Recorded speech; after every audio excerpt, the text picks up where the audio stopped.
Welcome to the first episode of Your Self at Work. I'm Daryll Henrich, and I'm here with Kristin Maczko.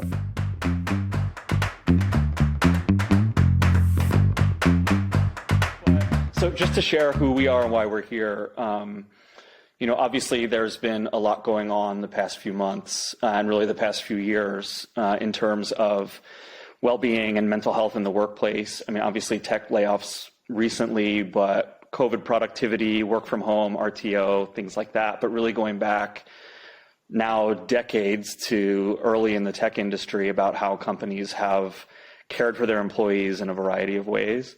But you and I met a few months ago, despite actually being at Google for quite a bit of overlap, but not actually running into each other. And so in this, I guess, was January now, we had a great conversation just about our experiences, specifically working in kind of the mental health and well-being spaces. But we also got into things like productivity and the function of organizations. And, I think our thought was that, hey, this conversation was actually so good that we probably should have recorded it, and we didn't, just for the benefit of others, because I think we got into a lot of great stuff. And so we decided, let's have that conversation again and actually record it this time. So that's what this is. But I think, moreover, we also felt like we had a lot to talk about on a variety of related topics too. And we knew between us a whole lot of people that we wanted to talk with together about these topics. I think we also decided we didn't want to be forever podcast hosts as far as we know, but who knows? We'll see how it goes.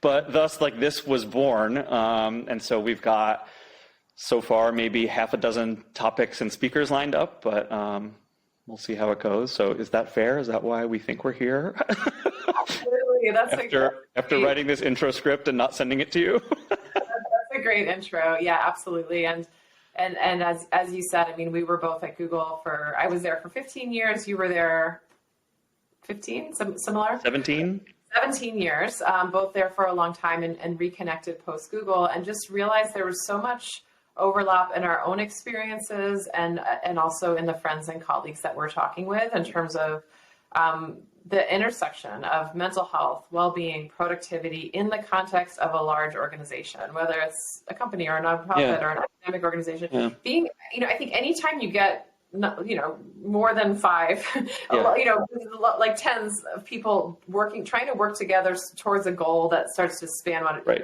people, you just start to get these collisions of what's going on for each person internally, and then how are you coming together? And that's kind of what we're trying to talk about. Is so it's less about individual mental health, which is a whole rich field. There's a lot out there. It's less about yourself as an individual, but it's more like, how does that come up and interact with colleagues and coworkers or religious organizations, just like groups of people. When you're in a group of people trying to get something done, how do those issues come up?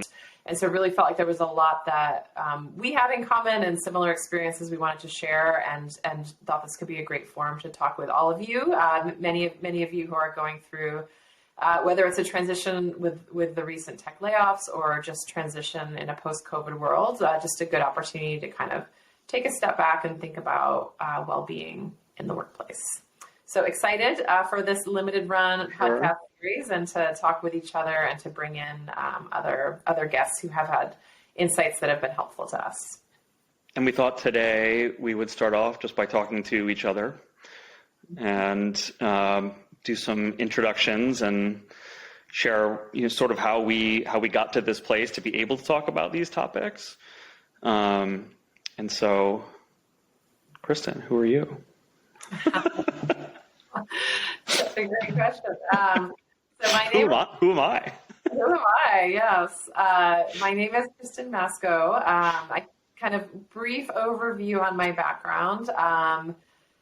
Very early interest in psychology. I studied cognitive science as an undergrad. I have my PhD in neuroscience. From a very, very young age, was interested in the mind and brain, and particularly just the power of the mind and brain. I think, just on a personal note, when I first started going to see a therapist myself and realized that if I changed things internally, I could actually change my experience of walking through the world every day, was just like mind blowing and really powerful. And I really believe like we live our lives and we experience the world through our minds and brains. And so it's something that I think is just so critical to really pay a lot of attention to in terms of our happiness and our ability to connect with others. So really, really deep long-term interest in mental health and well-being.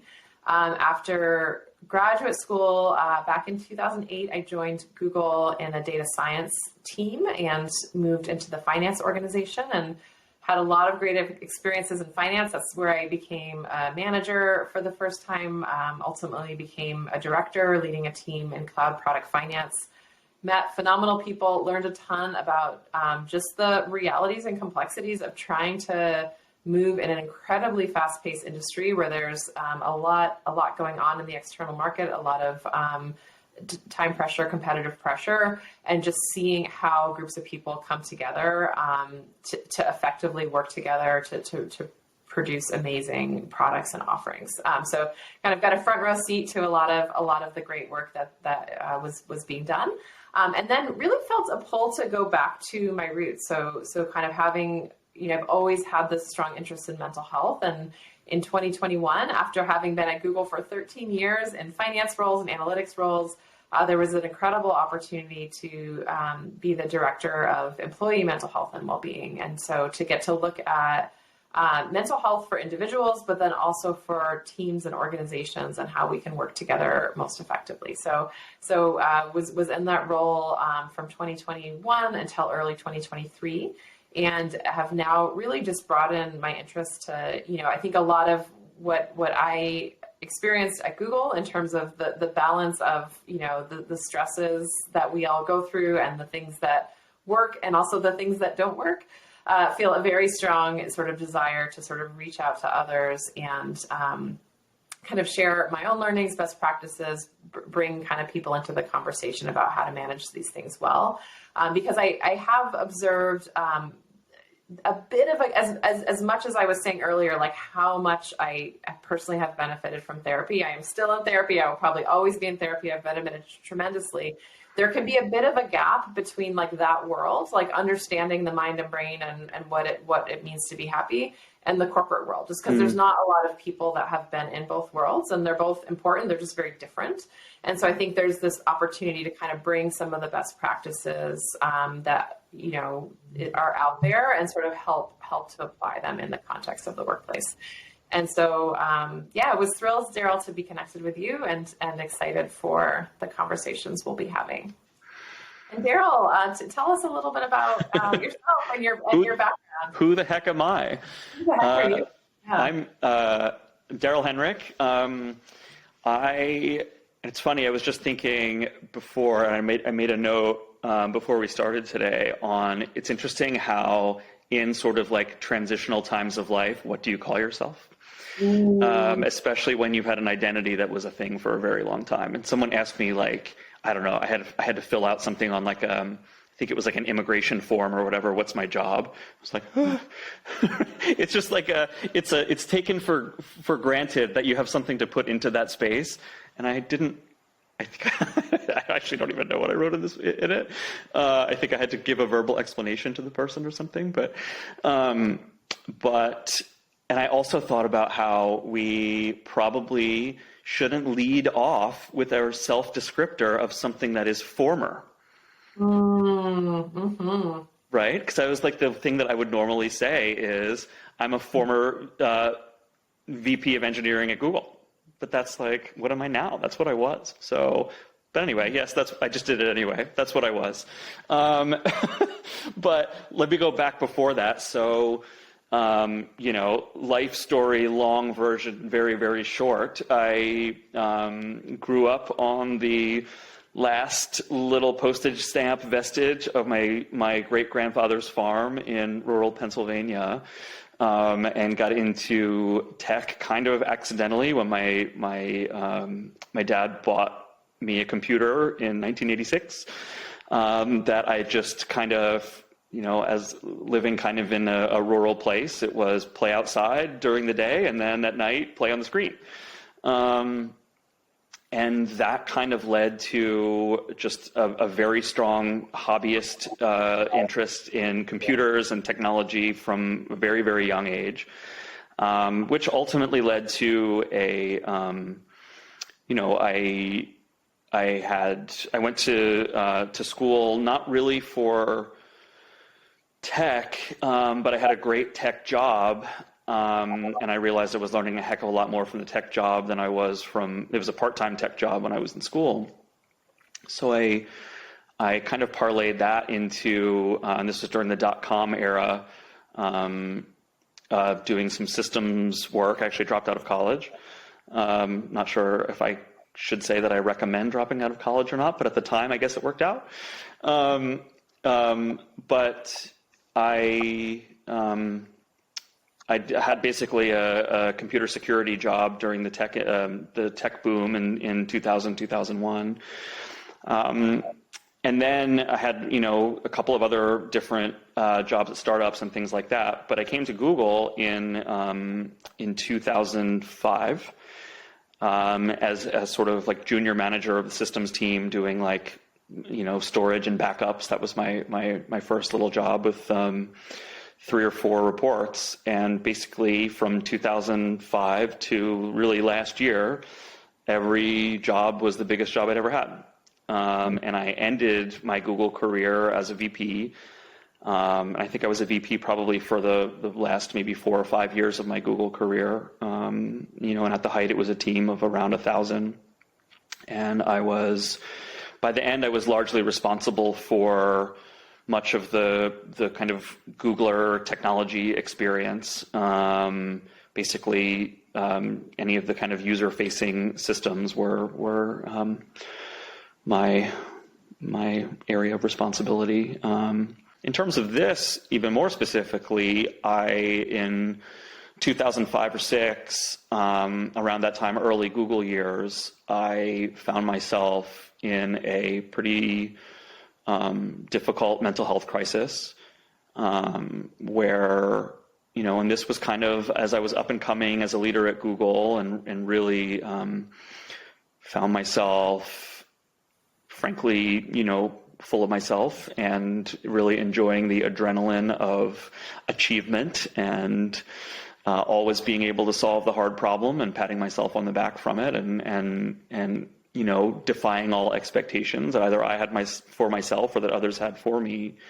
But it actually spun me into this absolutely unsustainable mess that really led to what started really as a burnout and then led to a diagnosis of, first sort of a thought of that it was an anxiety disorder and panic disorder, but later sort of kind of recast actually as a major depression.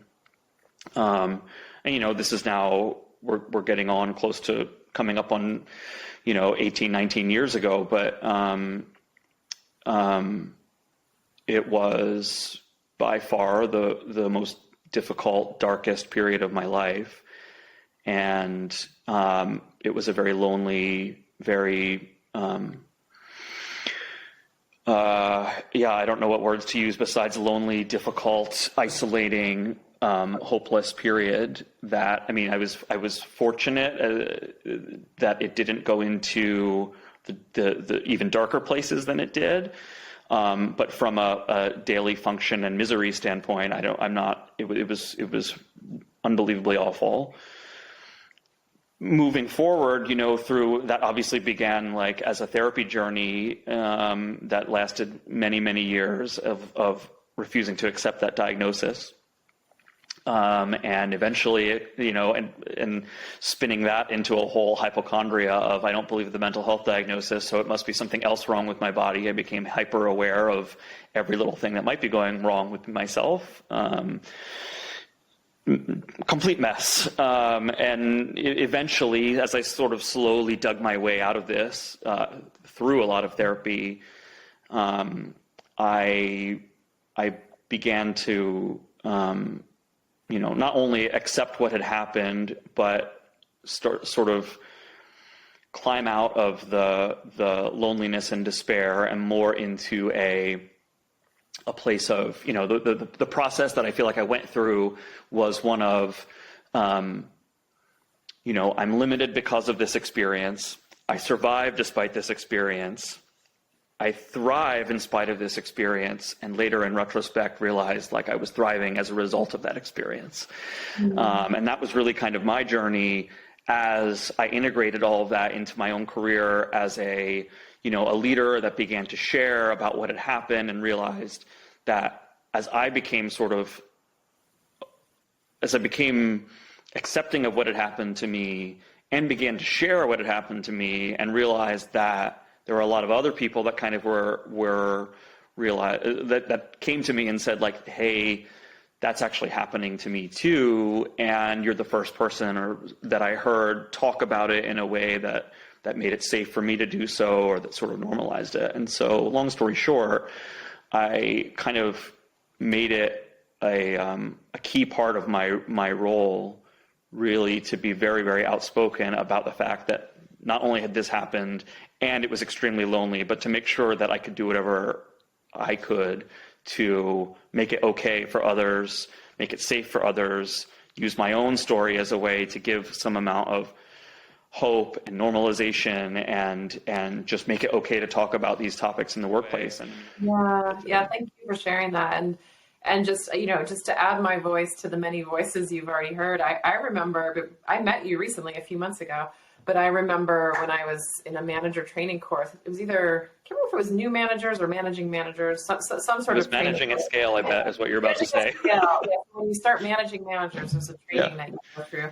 And in that training, Daryll created a little, 5-minute animated video describing his mental health story.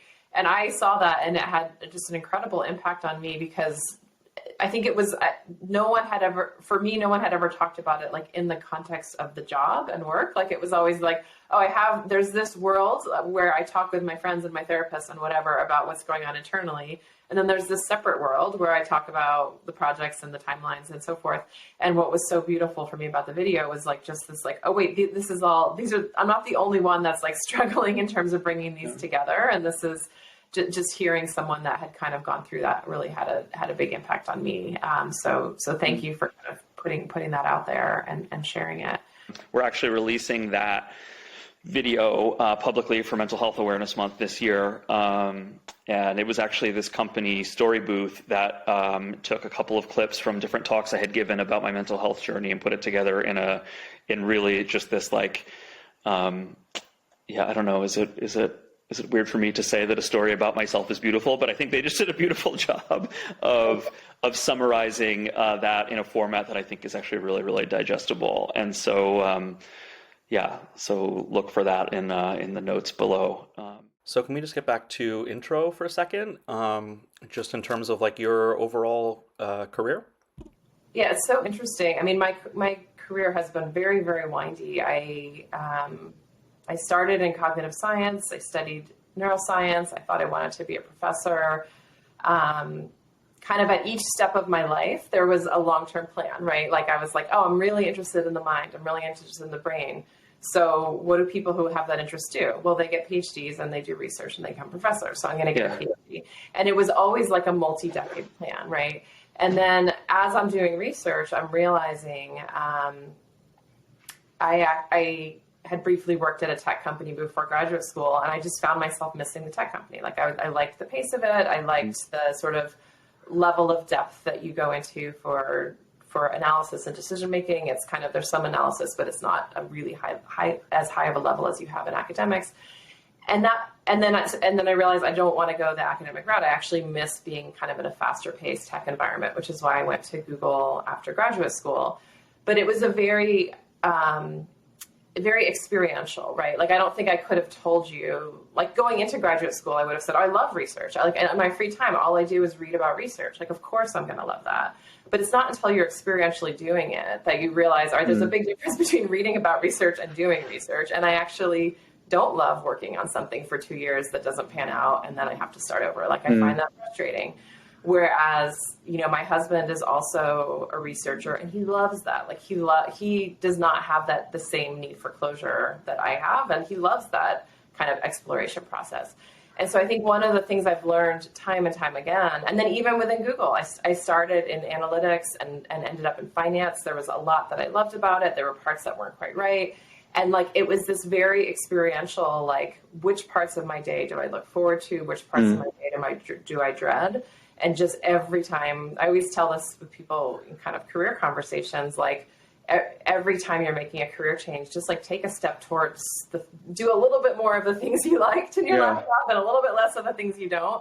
And first of all, that's just more pragmatic. Like, it's going to be hard to do a totally different job that you have no experience in. Sure. But then second of all, you're actually learning as you go. And there have been so many things that like, I like the idea of, but when I'm doing, I don't actually enjoy. And so really just kind of having that experiential piece. And then the other thing, I think this is relevant for just given the economy and that there aren't a lot of job openings right now. And so I think we can really, obviously we need jobs to make money, but we can narrow ourselves to like, my only way of expressing myself in the world is through my job. And that is just not true. And so I think one of the things when I was working in finance and wanting to get closer to mental health and psychology, I just started volunteering. I started volunteering as a grief counselor. I'm like, this is an energy I want in my life. I want to be using this in some way. And that has been one of the most amazing things that I've done over the past 5 years. And it's a huge part of my life. And it's probably 4 hours a week, but it's like a defining part of my life that I do that. And so I think as people are thinking about the next chapter, whether that's in 60 days or whether you have a few months, I'm really a big believer in like, it doesn't all have to fit into one job, and you can have a job that you enjoy and you're good at, and then a passion project, a volunteer project, a community, a something that is giving you that fulfillment. Because I think sometimes we put a little bit too much pressure on our jobs. Yeah. It's like, I don't know. I just took like 2 notes while you were talking. Like, I think that the way that Linda, who hopefully we'll get to talk to about this in more depth in person, but she had said to me something like, the idea of like what feels expansive versus what feels contractive. And that's just like a deep thing inside your body that just happens automatically just to pay attention to, of like, oh, I like this, like, dude, you can just feel it. It's like when you think about a certain thing, do you do this, which is like a biological response, or do you do this, right? Move toward versus move away. And the very sort of obvious, and you said the same thing, the very kind of like, it's very obvious advice, but we don't take it or we don't think about it, of like, if you like a thing, do more of it. Yeah. If you don't like the thing, do less of it, which, right? Like, and obviously, again, asterisk, sometimes we have to do things that we don't necessarily love, but just as a principle of like, if you're having trouble figuring it out, like your body will tell you like, does it feel like this or does it feel like this? And like, you don't have like, and I think that there's both, but to your point about experiential, I think that, I see this all the time in the, and I don't want to generalize into just sort of like quote unquote tech people, but I see it as I consider myself like a pretty logical thinker, and I've spent a lot of time with people who think about like, these are the steps, these are this is the plan, this is step 47 and step 48 when you haven't even done step 1 yet. And like when I get into planning, I do the same thing of like, what will happen when I get,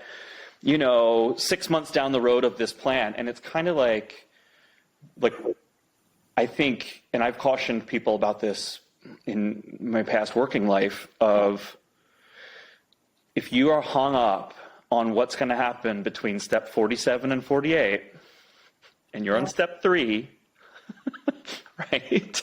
Like the amount of data you're going to get between step 4 and 46, it makes that, and it's not to say don't plan ahead, but like, I know for myself, it was literally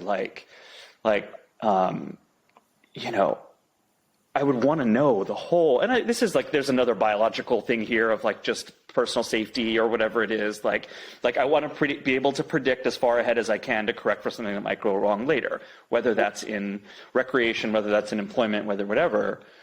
But I think and also to your point of, on the research side, like you had the experience, decided, oh, this as a job is probably not for me. Your husband had at some point tried it and said, this is for me. Yeah. I see so many people who have ideas of what a job will be like. Yeah. Spend a lot of time prepping for it, and then they get there and it's a disaster, or it's just kind of, or maybe not a disaster, but it's like, oh, the day-to-day life of this role is actually contractive. You know, this is, you know, or, I mean, and I think even in my own career years ago, I remember, like, as I was moving into more senior leadership roles, I remember getting to a place where I said, I never want to do that. And this was probably my boss in like 2009-ish. I said, I don't ever want that job, because it seems like that job is not something I would enjoy. Because it seemed like all he did at the time was, hey, it's just doing, you know, budgets and going to meetings and stuff like that, where it was just kind of like, that seems like, I don't know, something I wouldn't like to do. And I sort of self-limited in a, like, the imagination of that felt contractive. And then it turned out I was essentially asked to do that job. One, I was able to do that job my way, and using my talents or gifts or whatever you want to say. And it was extremely expansive. Yeah. Right? And so I would have written it off if it was just I'm looking at how someone else does it. So yeah, I think that the point of go start down the path, do the thing, you will get more data. It's funny just how many people I see that get trapped in this, even in recreation or something. It's like, oh, I got to figure out, like, as a motorcyclist, it's kind of like, oh, I want to go on this crazy trip, and let me go figure out one of the 15 possible bikes I should buy to do the trip. And all the people who've really done a lot of motorcycle travel say, go out on the bike that you've got, see if you enjoy doing a 4-day trip. The problem isn't going to be the bike that you have. If you can work with that. The problem is going to be, like, do you enjoy long trips? Right? Totally. Yeah. And I love the way you framed it about, like, framing it as getting data, because I think so often, like, a lot of people who are, you know, more analytically minded, you know, hyper educated, whatever, there's this sense of, like, well, I don't want to wing it, right? And I don't think anyone's advocating for just winging it, but it's actually, I love the way you've framed it of, like, if you're at step 3 and you're thinking about step 45, like, you just don't know, like, you just don't have the data. I mean, you can kind of gather a little bit by talking to people and seeing what different jobs are, but, you know, to your point, like, you saw the same job and one person did it one way that you wouldn't have enjoyed, and you did it another way that was fulfilling. And so I think, I think acknowledging, we all have such a strong need for safety. And I mean, this is what differentiates human beings, is the ability to plan and scenario model. It's a wonderful ability. But sometimes, I mean, I have a neuroscience background, right? And so we think so much about our more recently evolved brain structures, prefrontal cortex, scenario planning.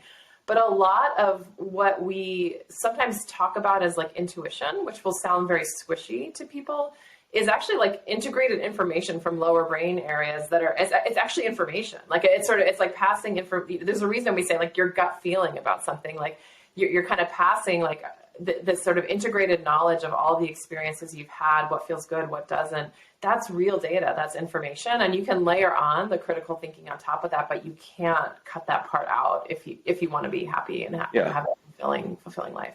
So I think there's the place of, like, people don't want to feel irresponsible. And then the other piece is, I think our society is just so, it's just so ingrained on us that there's a right way, right? Like, and I think a lot of people that end up in some of these corporate jobs were the people that were the straight A student at the top of their class doing. And so, like, kind of early in life, there's this very, very clear path. And so you sort of start to believe, well, it's external. Like, I just have to, like, accomplish these goals and hit these milestones, and then I'll make it there.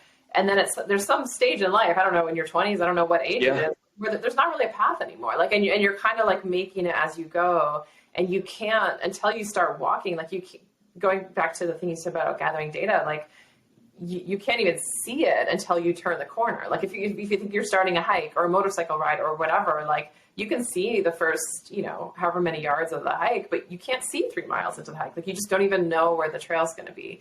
And so I think just convincing people, you could have a debate about whether it's desirable to do or not, but I think just convincing people you actually can't do it. I mean, you can get some information, but you can't fully predict how things are going to turn out. You have to be incorporating your experience. I think it's fascinating actually how bad we are, and maybe the I don't know, scientific reason for this, but like it's interesting that I think we're actually humans are quite bad. I mean, I think there's certain areas where like, sure, I knew I was going to feel that way.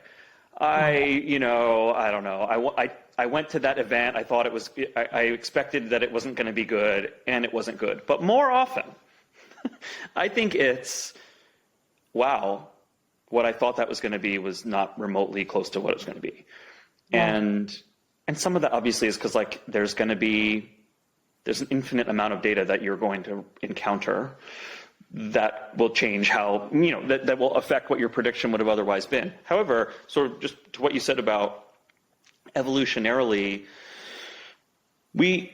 part of us is trying to predict, right? Yeah.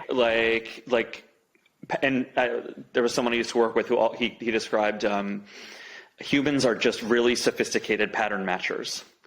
It's like when the sky is dark, it's probably going to rain or the sun is going down. Like those are your two options, right?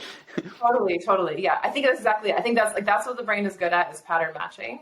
And I think for decision making, there's this great book called How We Decide I think it's by Jonah Lehrer, but he sort of talks about like, the best thing you can do if you're going to make like a probabilistic decision, like, anything with gambling or math or like there's time where you just take out the calculator and you run the math. But if you're going to do a more multi-dimensional decision, like, should I take this job? Should I marry this person? Should I live in this house? Like his sort of rule of thumb that I love is exactly what you said with the motorcycle trip. Just do that thing for as long as you can, or do that range of options. So he said, like, ideally, if you're going to move into a house, one of which is bigger but is a longer commute, and the other of which is smaller but closer. Ideally, you come up with some proxy for, maybe get an Airbnb or something, but like live in both houses for a month and see, just feel the weight. You know what I mean? Like, because we're actually not good at predicting. Oh, a longer commute seems like a small thing, but we know. I mean, a lot of the happiness literature, like commute is actually one of the biggest drivers of unhappiness, just because it's a daily unpredictable annoyance. Whereas having an extra bedroom, all these things depend, but like tends to not matter as much day to day. But you don't know what those weights are for yourself until you experience them. Like until you just, all right, what is it if I live for a month further away in a bigger house or closer? It's probably not the best example post-COVID where commutes aren't as relevant. But just the idea of like your brain is an amazing pattern matcher. And so you're just trying to expose it to as much data, and then it'll do its job, and you'll feel it as a gut instinct, right? Like you'll feel the integration of all those weights as like, I don't know, for whatever reason, I feel good when I'm with this person, right? And if you wanted to take a lot of time and do a study on why, you could probably pick up the different attributes, but you actually, at kind of a subconscious level, your brain has matched those patterns and has integrated that information. And so I think we do ourselves a disservice. Like I think we think we're being more precise when we're more top down and analytical and whatever. Yeah. There's a place for that, but actually, like there's actual real information in the experiential kind of instinct based interests. It's interesting, and one of the reasons that I was so excited to talk to Linda, hopefully soon, about some of this is that one of the things that one of the first times that she and I worked together in a coaching situation was I was having a really, really difficult time. There was just a work problem, and she asked me. We can save some of this conversation for her, but it's just sort of relevant. Like she basically said, she said, "Hey, do you normally encounter work problems of this nature that you can't solve?" I said, "No, this is unique." And she said, "Okay." So normally, like really complicated stuff, you can figure out whatever. Yep. And then she said, okay, so this is a unique situation. And she said, how much are you using your body to solve this problem versus your mind? I was like, this is a mind problem, so I'm using zero body, right? This is a complicated intellectual work problem. And she's like, well, okay. And we went through this long process of, and it wasn't even actually that long. It was a few weeks of coaching sessions around sort of getting out of here, dropping into here, and feeling through, you know, what's the information that my body has to tell me about the problem. And honestly, like I wanted to roll my eyes at this when the concept was introduced as a sort of thinker. I was like, what is this hippie nonsense? But of course, it turns out, I mean, and we went through this crazy thing of like feeling, like, what does that feel like when you load that problem into your soul or whatever? Think about the problem, all this stuff. What's going on in there? And it turned out, long story short, that the course of action that I needed to take was extremely emotional. It was going to result in in some painful conversations and some difficult actions that I was going to have to take that were going to upset some people. Yeah. And it was fascinating that I couldn't come up with what actually was sort of a simple solution to the problem, because deep down I was kind of like, oh, that solution's actually going to be painful all around. So we're not going to give you that one on your list. Yes. And when I found that, and it was really, really actually emotional. And I was like, where is this coming? Like I started to cry in the session. Yeah. And I was like, what is going on? And then I just realized, like, wow, I had this really deep block. Yes. Yes. And working through that of like, worrying about disappointing people and causing them pain and all these things. And then like, was I actually even causing pain and all, anyway, it was fascinating how much was going on. Yeah. It was all, and it was just like, I think it's a language. I know it is a language that if you are a very, very up here person, you have learned, like I did, I think over the years, to disregard this as sort of like extraneous gibberish. And Absolutely. Boy, what a mistake. Thank you so much for sharing that. And I've had a very similar journey of like, I think if I look back on my life, for so much of my life was so in my head. Yeah. And I think it's because, and I still am in my head a lot. I think it's, I think one, there's kind of the cultural component, but two, it's a very emotionally safe place to be, right? Like you're just like, I don't know what's going on down there. There's fear and anger and sadness and all these. It just feels complicated. And I think it's an emotionally safe place to be in our heads. And we're taught by our culture that like anything in our body is kind of like sort of woo-woo or like, but it's actually that was why it was helpful for.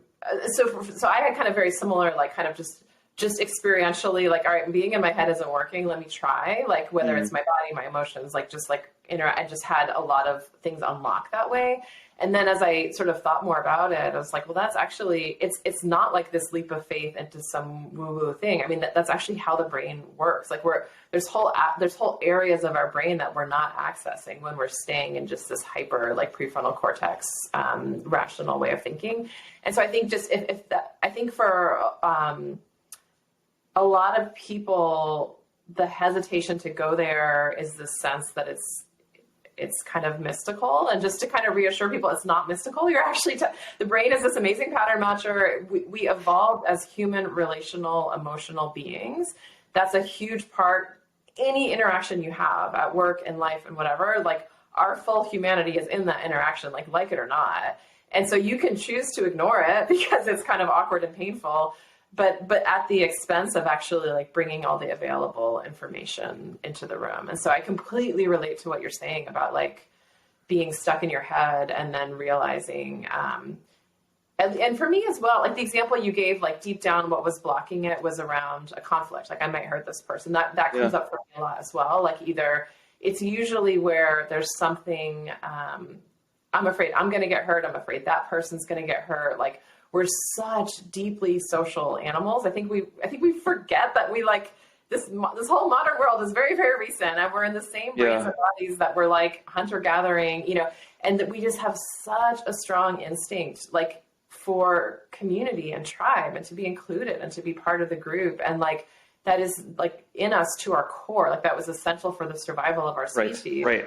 When we go into these work meetings and we expect that we're like just talking about the thing. Whereas like really there's all these other factors that play. There's the sense of, am I included? Am I accepted? Can I be known? Am I cared about by this group? Am I, just like all these other things are happening below the surface for all 10 people in the meeting, but they're never being talked about. And then you suddenly have this like, bizarre conflict that emerges. And I started getting into the habit right before COVID, and then really, especially during it, in certain, and I didn't do it today. I was just thinking about it I often was, especially in, maybe it was more in things where something was likely to be taken the wrong way. When I would come into an interaction, there was like pre-COVID, I had attended a whole bunch of different DEI workshops, and part of what they asked us all to do in the DEI workshops were to share how you were showing up, and showing up as whether that was how you perceive your identity, your race, your gender, those sorts of things. And, it was, I'm showing up today as blank. And some of it was what you either know about yourself, what you believe about yourself. But then every now and then it would get into a little bit around not only what you, the traits that you believe yourself to have, or have, shouldn't say believe, but then often there would be a thing of, and I'm showing up today as someone who's very nervous to be here. Or I'm showing up today as someone who is questioning this entire meeting. Or I'm showing up today as someone who was forced to be here, and I'm feeling a little bit closed-minded. And that part, I started taking into other forums, especially where there was a high potential for misunderstanding.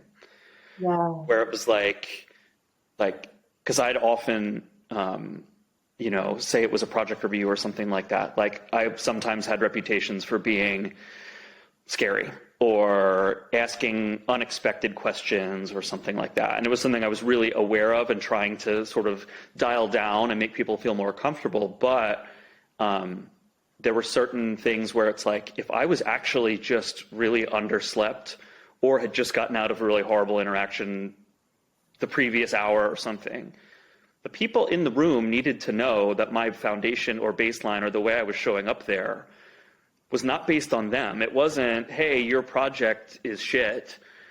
It was, hey, I'm just FYI, I'm showing up today with a lot of like skepticism, not about you, but because of the thing that just happened an hour ago. Yeah. It's anyway. I don't know what triggered that thought, but it was something of like, I think I think it's around like making assumptions, right? We make assumptions of the way that someone is acting is because blank, and especially it's like, oh, it's because of something I said. It's like, no, it literally could have been because of something that happened an hour ago before you got into the room. Right. Yeah. And I love the element of like taking ownership of that, because I think so often, not only are we not aware, but then if we're not aware, we don't go as far as to sort of take sort of ownership of kind of the state that we're coming into. Yeah. There's this woman, Tara Moore, who wrote a women's leadership book called Playing Big. I love her work. But she has this idea of unhooking from praise and criticism. And the idea is, again, it goes back to kind of schooling and early education. Like so many of us we're sort of wired around like, oh, the feedback tells me how I'm doing. Like, am I good? Am I bad? And then there can be this tendency to either like over fixate on the feedback to the detriment of your mental health, not a good path, or to ignore the feedback to the detriment of the quality of your work, right? Like, because no one like comes up with something amazing out of the box. Like, you need feedback to iterate and make things better. And so she sort of kind of presents this third way, which she calls unhooking, which is seeing like feedback from other people as being very, as literally like basically she says like the feedback tells you about that person rather than telling you about you. And so like, if like, what does it mean to be a good public speaker? Like, well, I don't know. Are you presenting to an elementary school of fourth graders? Are you at a physics conference? Are you in Switzerland? Are you in Argentina? Like it just like, there is no such thing as like a good presentation. There's a presentation that works for a particular audience. And so the more you're able to interact with feedback less as an absolute, which can take us to really bad mental health places, and more as just like interesting information about this stakeholder. And I can decide, relative to all the stakeholders I'm managing, you can't incorporate everyone's feedback, but if it's a really critical stakeholder, if it's a customer or someone in your leadership chain or whatever it might be, like depersonalizing it from being about you, so that you can just have a less personal and more constructive conversation. And so I've loved that. But what was really struck me in the example that you gave was like, a lot of times I think we have to do that internally. Like we have to, people think their feedback is absolute, and we have to remind ourselves that it's subjective. And I loved that kind of the way you were talking about coming up to meetings is like people owning their subjectivity, just sort of saying, hey, you know what, I tend to feel really skeptical because it seems like we're always launching a new initiative, and here's another one. And like, that is that's a reality that I'm bringing into this meeting, but it's also subjective. And just having ourselves own that a little bit more, I think would lead to way more productive meetings, because we're all operating under this illusion of objectivity when, we're never objective. I think so I was talking to someone a couple of weeks ago about like how to integrate advice or approaches or whatever from leaders that you respect. And the way they were talking about it was essentially saying, if there are things if there are leaders that you like or respect or whatever, and they're doing certain things, like, do that. And my asterisk on that was, do it if it's true to you. Because if you're essentially saying like, hey, like, I was always a fan of the way that Eric Schmidt was a public speaker, and the way that he was easily able to connect to audiences. And but that also was a gift that he had, that he obviously worked on. But if you're saying to someone, hey, like, just go do that. Well, if you're the world's gifted writer and you're struggling to connect verbally, it doesn't mean give up on, I think it means you're not using the gift that you actually that you have, that you should be using, right? And no, it doesn't mean at the exclusion of doing the other way. But I think that the idea of like, copy the person who does the thing or whatever, it can do a disservice to the gifts that you bring or have or whatever. And I think that it's similar to, in terms of the feedback, what I was getting at was, I used to tell people, like, don't take advice from the wrong people. And wrong people doesn't necessarily mean like there might be someone who is an expert, but that expert had a set of life experiences that made them an expert that might not be the same thing as you. And so if you are taking feedback from somebody who they're saying you should do it this way, except this way is something that they're maybe inherently able to do and you're not able to do, that doesn't necessarily mean that there's a flaw with you, or that, that there's a skill that you must develop or whatever. And like my favorite, I guess, way to summarize all that was this Bruce Lee quote that I always used to do, which was absorb what is useful, discard what is not, and add what is uniquely your own. I've never heard that quote, and I love it. Yeah. I would, like, every class that I would teach, I would start with that. Yeah. Just because it's like some of this, like, maybe some of this stuff that we're going to talk about is universal, but a lot of it isn't, and a lot of it is just a perspective, and it is unhooked. This is stuff that worked for a certain person, me as the teacher or whatever, or that worked for some other people, and I'm offering tools in a toolbox, but it's like, hey, one of the tools in the toolbox is like a welder. And if you don't really enjoy welding, or you think welding isn't for you, like maybe welding isn't the only way to go and hook two pieces of metal together, right? Anyway. Yeah. I love that, because I think there's so much, I think we're just constantly being told that we need to be different. You need to develop the skill. And of course, we want to be learning and growing and so forth, but you want to be like, kind of like unveiling what is the actual like humanity and you underneath it all, rather than like trying to morph yourself into something that you're not. And so, what is that Einstein quote where everyone is a genius, but if you, how does it go? If you judge a fish for not, if you judge a fish for not being able to climb a tree, it will feel stupid. That's not quite it, but it's close to that. It's something like that. And I found that very helpful. Yeah. Like if you think about like, if you just take like a bunch of people that are good at anything, like Steve Jobs and, Simone Biles and, Oprah and, trying to think of someone else, and Bill Gates, like someone else in business. Like if you sort of think of these people that were all excellent in their areas, and then you imagine swapping them, like just like how absurd that would be, right? Like Bill Gates trying to do an Oprah show or vice versa. Yeah, I was picturing, Steve Jobs as a gymnast instead. Right? That one's better. There's just this sense of it's kind of the classic like strengths-based approach, but just like you're only going to be the best version of yourself. Like and kind of, I do think it can be helpful going back to like finding leaders you admire. I know in my own career, like it can be helpful to see peaks of it, like just sort of see like, oh, like this is a leader who is knowledgeable and authoritative and whatever, without being a very aggressive personality. Like for me, because I'm not an aggressive personality, and like to see that modeled was really helpful for me. So I think, but I love that quote of like, you're gleaning the pieces that are helpful, right? And you're never going to copy paste, be someone else, and you're sort of just using it as ways to find access to who you are. I mean, I think we can talk about this in another episode, but like I think one of the things for me, as I was kind of coming up through, was like a lack of. I mean, maybe we can talk a little bit about it now. I mean, I think one of the things that I ran into was when I first started having mental health challenges, there was nobody in senior leadership positions that I could point to as, oh, they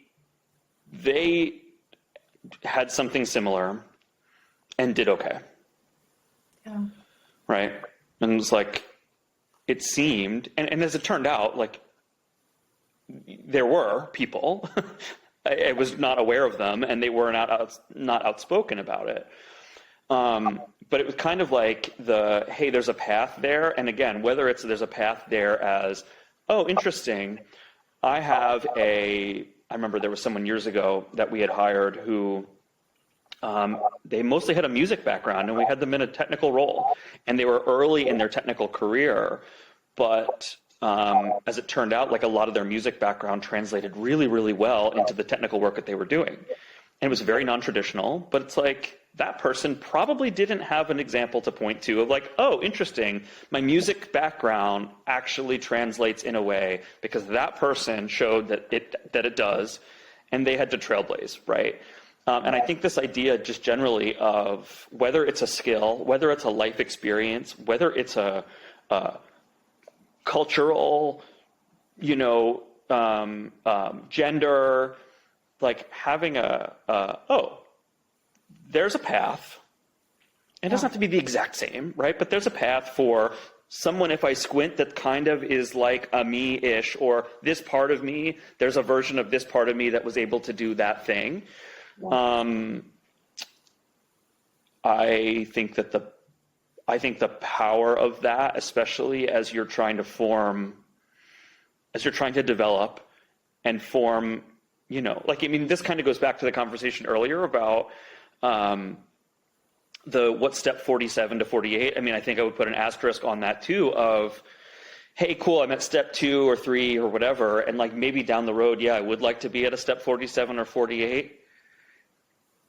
You don't need to know specifically the details of step 47 to 48, but if there's literally no example of someone who's on step 48 that has anything like your deal, I think that can make it way harder. Yeah, absolutely. Yeah. So I guess that's that for episode 1. That's for episode 1. Really excited to be having these conversations. And just to give a flavor of some of the things that we want to talk about, early on, we'll have a session on the layoffs in tech. That's just so top of mind right now. There's so many people that were either personally impacted or have had friends or colleagues impacted that it's very timely to kind of discuss layoffs specifically and career transitions more generally. Then we'll broaden a bit and talk about the role of empathy and compassion for ourselves and for each other in the context of the workplace.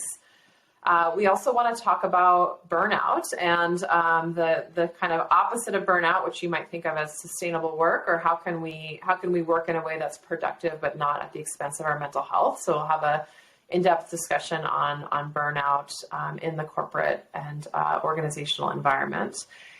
And another topic that we want to bring is looking at organizations from multiple angles. So looking at it from the angle of the manager, the leader of the team, the member of the team, someone more junior, more tenured, kind of seeing all these different angles and all these different components of the ecosystem that makes up an organization, and kind of seeing how we can zoom out a bit from our own individual role within the organization to see how the system is operating more broadly and how that might inform addressing workplace well-being. And that will also lead us into some topics around organizational development and what are some of the best practices about how groups and teams and leaders can work together, both to be high-performing teams, but also to do it in a way that is respectful of ourselves and our humanity and our mental health. So really looking forward to having these series of conversations with all of you, and Daryll, of course, with you. And with some wonderful to-be-named guests that will join us over the coming weeks/months, however long this goes. Absolutely. Yeah, really excited to bring some great guests on as well. And so we'd also just love to hear from all of you if this was useful, too long, too short. What would you love to hear about in these themes? And we'll put a link in the comments or whichever format you are consuming this in, podcast, YouTube, etc., to find out how you can do that and connect with us. Wonderful. Great. All right. We'll nice chatting with you, and we will see you all again soon. Sounds great. Thanks, Daryll.